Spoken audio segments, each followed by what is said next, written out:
Hi, and thanks for checking out my video.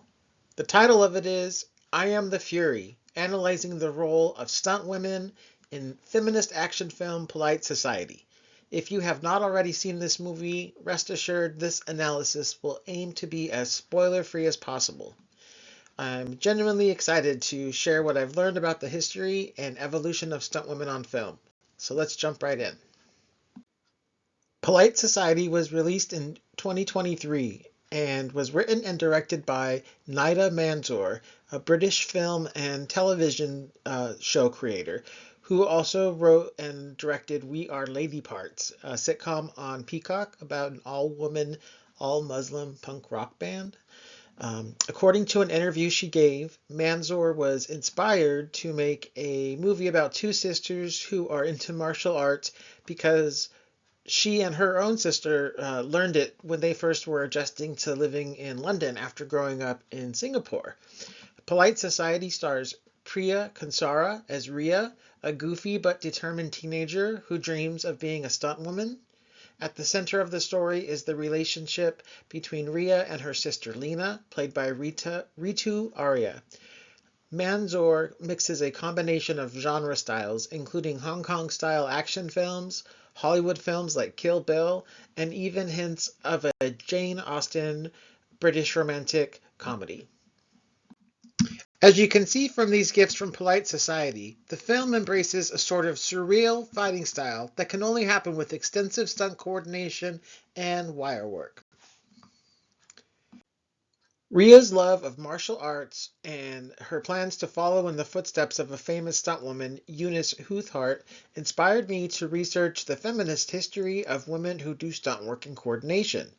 One of the central points Banks and Steimer make in this essay is that historically, the stuntwoman has often been sidelined by men, and when on screen, her contributions are major but her face is invisible to audiences.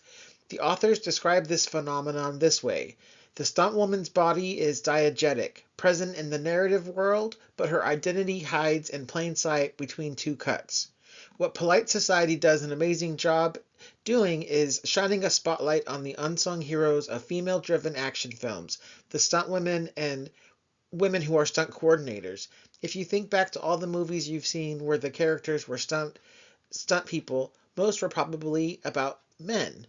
Aside from this film, the only other I could recall is Death Proof, a Quentin Tarantino film about a group of stunt women who cross paths with a serial killer, a day the killer will always regret. This just reinforces how invisible stunt women are in films and the media.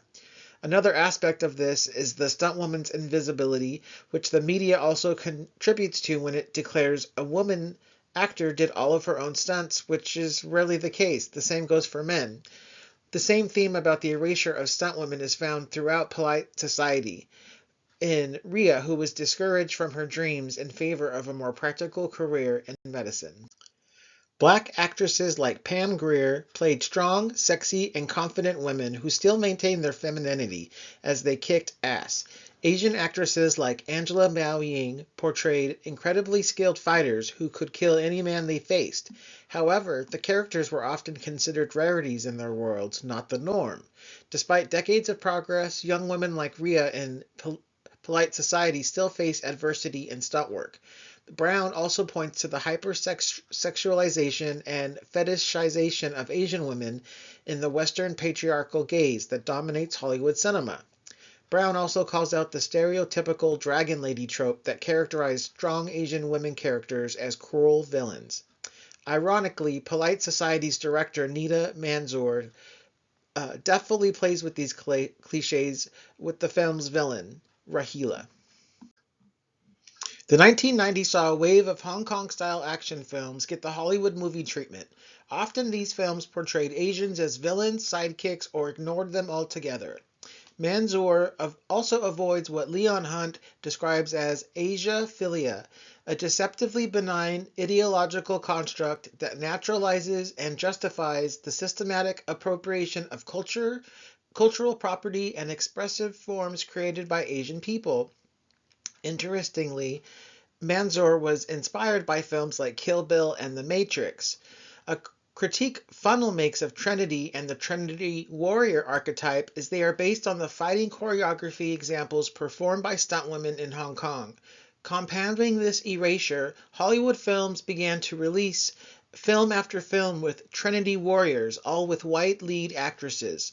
A lasting influence of the Trinity warrior aesthetic style is being dressed to fight and defend oneself. Unsurprisingly, Rhea in Polite Society also embodies a lot of the Trinity warrior aesthetic in her Hong Kong action film fighting style and in the way she and other women in the film are consistently beautifully dressed without being hypersexualized. According to Kupfer, when women in action films subvert traditional gender role stereotypes, they are redefining gender. The norms are not fixed, they can be reshaped.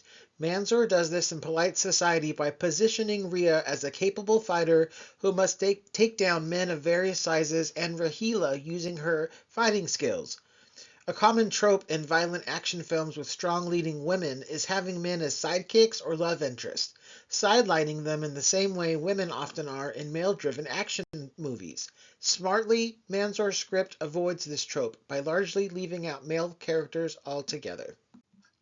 Under Manzor's direction and screenplay, Polite Society exemplifies what a female-driven action film can be like when the traditional male gaze of the action genre is left behind in favor of a woman's gaze, especially one like Manzor's, who understands the importance of breaking gender norms in action films.